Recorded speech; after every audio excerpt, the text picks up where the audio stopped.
Bienvenidos a este episodio de nuestro podcast, donde hoy exploraremos la vida y la evolución religiosa de Manuel Sotomayor y Muro, un sacerdote jesuita, profesor y arqueólogo cuya trayectoria refleja los profundos cambios de la Iglesia Católica y la Compañía de Jesús en el siglo XX.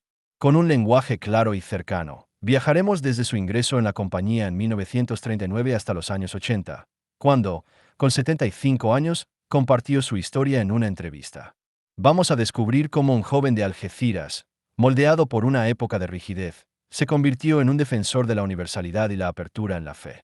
Imaginemos a Manuel a los 16 años, en Algeciras, en los convulsos años 30.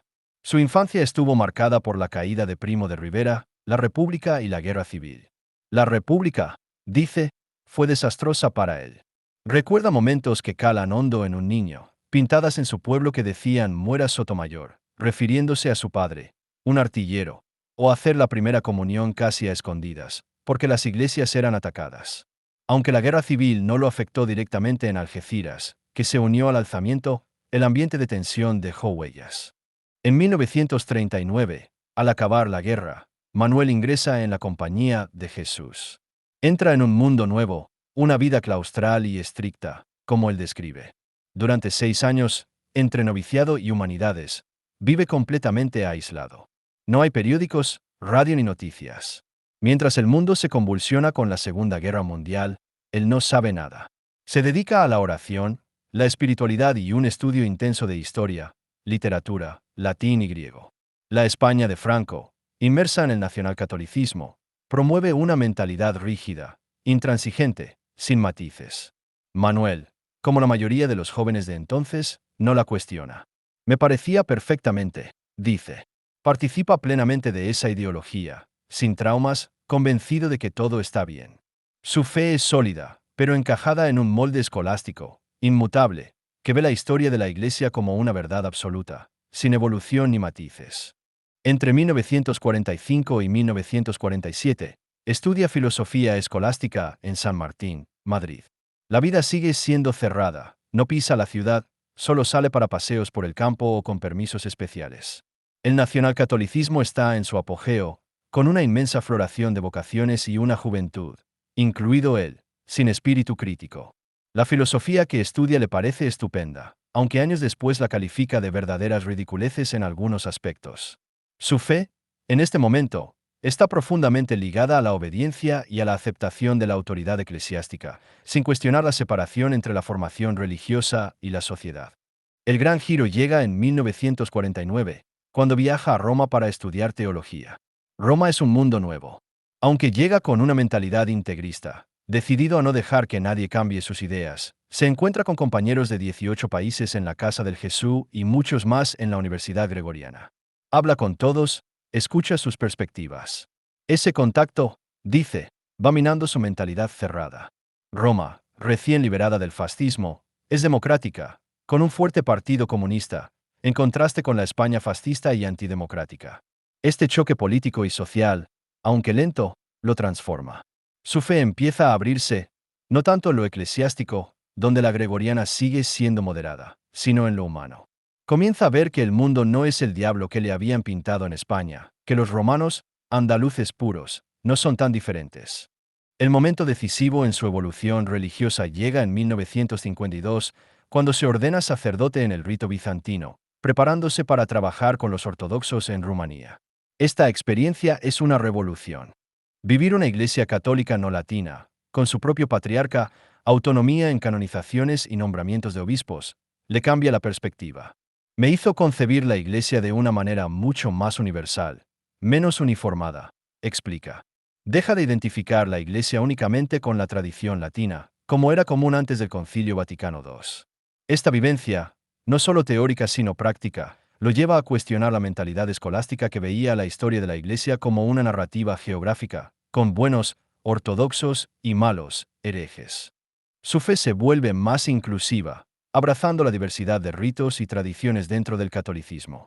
Sin embargo, su destino a Rumanía fracasa por el cierre de fronteras tras la expulsión del rey.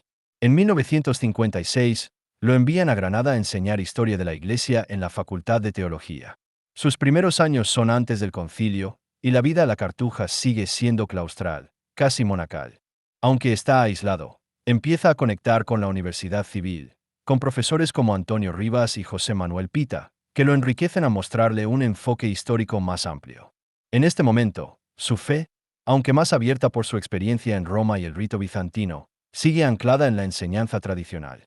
Pero ya hay un germen de cambio. Decide cambiar el nombre de su asignatura a Historia del Cristianismo para abarcar las diversas formas de la fe, un gesto que refleja su nueva visión universal. El Concilio Vaticano II, iniciado en 1962, es el punto de inflexión. En la Facultad de Teología, hace bullir a todo el mundo, dice. Profesores y estudiantes están llenos de deseos de renovación. El concilio, para Manuel, es como una espita que se abre, un momento de apertura radical. El énfasis en el ecumenismo resuena profundamente con su experiencia en el rito bizantino. Su fe, que ya había comenzado a evolucionar en Roma, se transforma aún más. Deja atrás la rigidez escolástica y abraza una visión histórica, crítica, que ve la Iglesia como una realidad en evolución, no como una estructura inmutable. Este cambio no es solo intelectual. El concilio le da libertad para expresar ideas que antes podían generar conflictos.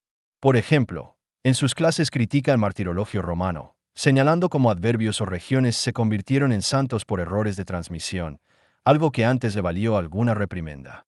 En los años 60, también se siente la contestación al régimen franquista.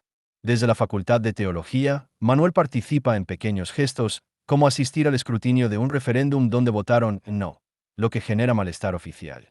Esto refleja un cambio en su conciencia política, influida por su experiencia en Roma, pero también en su fe, que empieza a conectar con la justicia social y la apertura al mundo. Para los años 80, cuando da la entrevista, Manuel tiene 75 años y 58 la compañía de Jesús. Su fe ha recorrido un largo camino. De una aceptación acrítica de la autoridad y la tradición latina, ha pasado a una visión universal, ecuménica, que valora la diversidad dentro de la Iglesia.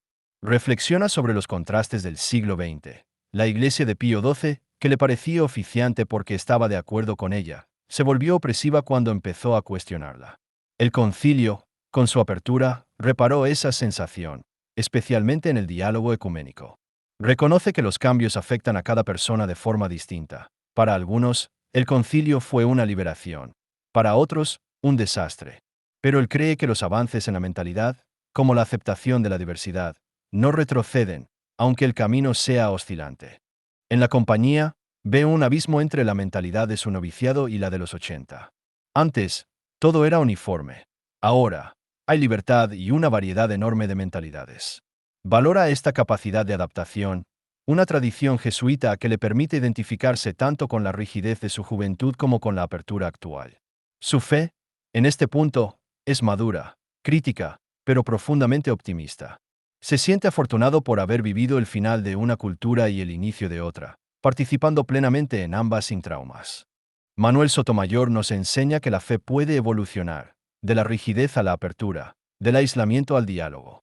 Su vida, desde un noviciado clausurado hasta una visión universal forjada en Roma, el rito bizantino y el concilio, es un testimonio de cómo la Iglesia y sus miembros pueden adaptarse a los cambios, abrazando la diversidad y la libertad. Gracias por acompañarme en este viaje. Hasta la próxima.